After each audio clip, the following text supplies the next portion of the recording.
வணக்கம் சகோ. அதாவது உடஞ்சி போன தேங்காய் தொட்டியெல்லாம் எடுத்து ஒரு ஓரமாக போடாமல் அதை வச்சு எப்படி ஒரு யூனிக்கான ஒரு டாய் செய்கிறது அப்படிங்கிறத ஒரு வீடியோவை பார்த்தேன்.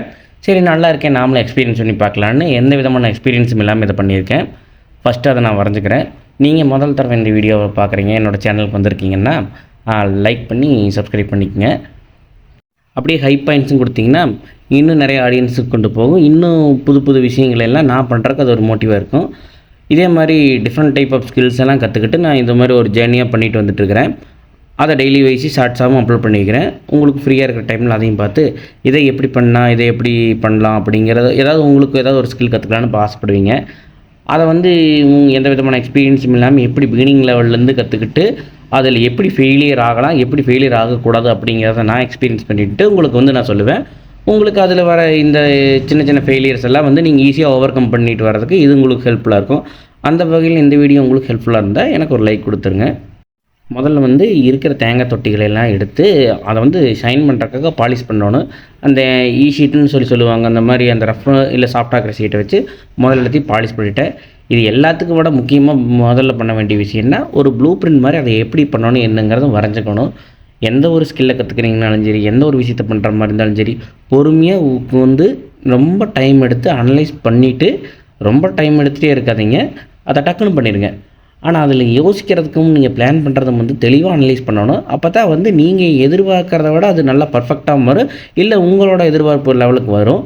அதை விட்டு போட்டு நீங்கள் ரொம்ப நாள் டைம் எடுத்துகிட்டே இருந்து பண்ணாமல் இருக்கிற தப்பு. எடுத்தெடுப்பில் நம்ம இப்படி வேணால் பண்ணலான்னு சொல்லி பண்ணவும் கூடாது. ஏன்னா எடுத்தெடுப்பில் நம்ம பண்ணலான்னு சொல்லி பண்ணும்போது அதில் வர தப்பை பூரா நீங்கள் ஏகப்பட்ட டைம் திரும்ப திரும்ப செய்கிற மாதிரி ஆகும். ஆனால் தப்பு பண்ணுறதும் ஒரு வகையில் நல்ல விஷயம் தான். ஏன்னா தப்பு பண்ணால் தானே ஒரு விஷயத்தை கற்றுக்க முடியும். அப்படி இந்த வீடியோவில் ஏதாவது ஒரு தப்பாக இருக்குது, இல்லை உங்களுக்கு ஏதாவது ஒன்று இது கன்சர்ன்ஸ் இருந்துச்சுன்னா அதையும் நீங்கள் கமெண்ட் பாக்ஸில் கொட்டிட்டு போங்க. ஷைன் பண்ணகையோட கத்தி வச்சு உங்களுக்கு வேணுங்கிற மாதிரி ரவுண்ட் ஷேப்பாக வெட்டி அதுக்கப்புறமா ஒவ்வொரு பீஸையும் அந்த ஸ்ட்ரக்சருக்கு வெட்டி எடுத்துடணும். வெட்டினது பூரா ஃபெவிக்கல் போட்டு உங்களுக்கு வேணுங்கிற மாதிரி ஒட்டிட்டு அதுக்கப்புறம் நல்லா காய விட்டு ட்ரை பண்ணதுக்கப்புறம் ஃபுல்லாக தேய்ச்சி ஷைன் பண்ணதுக்கப்புறம் உங்களுக்கு வேணும்னா பெயிண்ட் அடித்து ப்ரெஷர் பண்ணிக்கங்க. பெயிண்ட் அடித்ததுக்கப்புறம் ஒரு வார்னிஷ் கீது அதுக்கு அடிச்சிங்கன்னா கொஞ்சம் பார்க்குறக்கு ஒரு இதாக இருக்கும். இல்லைன்னா இந்த பெயிண்ட் மட்டும் ஃபேட் அவுட் ஆகும். தேங்காய் தொட்டி மற்ற தொட்டிக்கு நல்லபடியாக இருக்கும். இதை கற்றுக்கிட்டு எங்களுக்கு என்ன யூஸு, இதை வச்சு நாங்கள் என்ன பண்ண முடியும்னா சின்ன சின்ன மினி கிராஃப்ட் ஒர்க்ஸ் எல்லாம் பண்ணலாம். அதே மாதிரி அந்த தொட்டி நீங்கள் கஸ்டமைஸ் பண்ணி அதை நீங்கள் ஆன்லைனில் சேல்ஸ் கூட பண்ணலாம். நான் இது எந்த விதமான சேல் பண்ணுறக்காகவும் எதுக்காகவும் இல்லை, ஒரு பர்சனல் எக்ஸ்பீரியன்ஸ்க்காக தான் பண்ணேன். நீங்கள் இதை ஒரு சேல் பண்ணணுன்னு இருக்கிறப்ப இன்னும் கொஞ்சம் ப்ரொஃபஷனலாக இருக்கணும். கேமராவோட குவாலிட்டி கொஞ்சம் கம்மியாக இருக்குங்காட்டி உங்களுக்கு ப்ராடக்டோட வேல்யூ கம்மியாக இருக்கிற மாதிரி தெரியலாம். நீங்கள் அந்த ஒரு நல்ல லைட்டிங்கில் பார்த்தீங்கனாலோ இல்லை நீங்கள் செஞ்சு பார்க்கும்போது உங்களுக்கு ஒரு பர்சனல் எக்ஸ்பீரியன்ஸ் வரும். அந்த எக்ஸ்பீரியன்ஸ் எந்த காசு கொடுக்குறதுனாலையோ இல்லை வேறு எதுனாலையுமே கிடைக்காது. அதை நீங்கள் ஃபீல் பண்ணி அட்மையர் பண்ணி நீங்கள் பண்ணி முடிக்கும்போது தான் உங்களுக்கு அது கிடைக்கும். இந்த கோகனட் ஷெல்லெல்லாம் கட் பண்ணும்போது நான் மோட்டர் யூஸ் பண்ணி கட் பண்ணேன். மோட்டரை யூஸ் பண்ணுறது பழகியிருந்தால் மட்டும் நீங்கள் ட்ரை பண்ணுங்கள். அப்படி இல்லை, நான் இப்போ தான் எக்ஸ்பீரியன்ஸ் பண்ணி பார்க்குறக்காக நான் இருக்கும்போது நீங்கள் மோட்டர் தயவுசெய்து யூஸ் பண்ணவே வேண்டாம். கத்தி இல்லைன்னா ஏதாவது ரொம்ப மாதிரி எடுத்து பொறுமையாக அறுத்து நீங்கள் ஒரு 1 வீக் டைம் எடுத்து கூட செஞ்சு பாருங்கள். அதை விட்டுட்டு நான் சீக்கிரமாக பண்ணணும் அப்படிங்கிறக்காக எந்த விதமான எக்ஸ்பீரியன்ஸும் இல்லாமல் மோட்டர் எடுத்து நீங்கள் வெட்டினீங்கன்னா அவ்வளோதான், தாறுமாற வெட்டி போடும். எக்ஸ்பீரியன்ஸ் பண்ணவனாலே இது கொஞ்சம் கஷ்டமாக தான் இருக்கும். ஏன்னா டக்குன்னு வெட்டிட்டு வரும்போது ஷெல்ஸ் சீக்கிரமாக கை கூட வர்றதுக்கு இது இருக்கும்.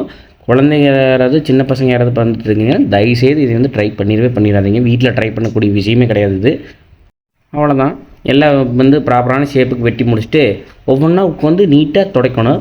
நீங்கள் எந்த ஒரு விஷயம் பண்ணுற மாதிரி இருந்தாலும் சரி, அதை நீங்கள் செஞ்சு அதோட அவுட்புட்டை பார்க்குறதுக்கு முன்னாடி நீங்கள் அதை மெனக்கெட்டு ஒரு ப்ரெசன்டேஷன் பண்ணுறதுக்காக நீங்கள் ஒரு பிஸி செய்கிறீங்க பார்த்தீங்களா. அப்படி செய்யாமல் இருந்தால் செய்யுங்க. செஞ்சிட்ருக்கிறீங்கன்னா வெல்கம். நீங்கள் பர்ஃபெக்டான ஸ்டேட்டுக்கு போகிறதுக்கு நீங்கள் முன்னேறிட்டு இருக்கிறீங்க. யார் என்ன ஒரு காரணம் சொல்கிறதுக்காகவும் உங்களோட டைம் யூஸ் பண்ணி இது பண்ணுறீங்க. அது உங்களோட வேல்யூபிளான டைம் யூஸ் பண்ணி நீங்கள் ஒரு அவுட்புட்டை கொண்டு வர ட்ரை பண்ணும்போது ரொம்ப பதட்டமாகவோ பரபரப்பாகவோ வேகமாகவோ செய்யாமல் பொறுமையாக நிதானமாக கன்சிஸ்டண்ட்டாக செய்யுங்க. அது எந்த வகையிலையும் உங்களுக்கு ஒரு நல்ல அவுட்புட்டை கொடுக்கும். நல்ல அவுட்புட்டை கொடுக்கலினாலும் உங்களுக்கு ஒரு திருப்தி கொடுக்கும். அந்த திருப்தி மட்டும் உங்களுக்கு வராமல் இருந்தால் உங்களால் யாரையுமே சாட்டிஸ்ஃபை பண்ண முடியாது. யார் சாட்டிஸ்ஃபை ஆனால் என்ன ஆகாட்டி நம்மளுக்கு என்ன, நம்மளுக்கு தேவையானதை நம்ம செய்வோம்.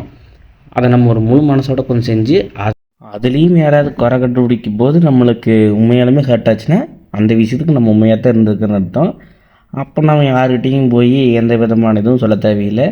தப்பு ஆகிடுச்சு சரியாயிடுச்சுன்னு எந்த விதமான காரணமும் சொல்ல தேவையில்லை. அவங்களோட பர்ஸ்பெக்டிவ்லேருந்து பார்க்குறப்ப அது தப்பாக தெரியுதுன்னா அது அவங்களோடது தான், நம்ம அதை ஏற்றுக்கிட்டு கடந்து போயிடணும். அடுத்த தடவை பண்ணும்போது அவங்க சொன்ன அந்த இதை நம்ம அந்த தப்பு வராமல் பண்ணிக்கணும். ஆனால் அதுக்கு முன்னாடி நீங்கள் அதுக்கு உண்மையாக தான் இருந்துருக்கீங்க. அது நீங்கள் விளக்கம் கொடுத்துட்டு இருக்கிறதோ இல்லை உங்கள் காரணங்களையோ யாருமே ஏற்றுக்க மாட்டாங்க. அது ஒரு வேல்யூவே கொடுக்க மாட்டாங்க. அதை அவங்க கொடுக்கணுங்கிறது நீங்கள் எதிர்பார்த்து எதையுமே பண்ணிடாதீங்க. பேசிகிட்டு இருக்கும்போதே ஃபைனல் அவுட்புட் வந்துடுச்சு. அது எப்படி வந்திருக்கு ஏது வந்திருக்குங்கிறத கமெண்ட் பண்ணுங்கள். இதோட இந்த வீடியோ முடிச்சுக்கிறேன். இதே மாதிரி வேறு ஏதாவது பண்ணலாம் அப்படிங்கிற உங்களோட தாட் இருந்தால் அதை கமெண்ட் பண்ணுங்கள். அடுத்து வர சீரியஸுகளில் அதையும் ஒரு கை பார்ப்போம். அவ்வளோதான்.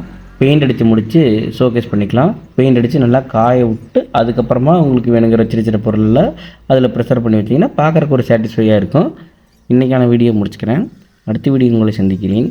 அதுவரை உங்களிருந்து விடைபெறுகிறேன். டாட்டா பாய். மறந்துடாமல் அந்த ஹை பாயிண்ட்ஸு, லைக்கு, சப்ஸ்கிரைபரு அப்படி இன்ஸ்டாகிராமில் ஃபாலோ இதெல்லாம் பண்ணிவிடுங்க. அவ்வளோதான். டாட்டா.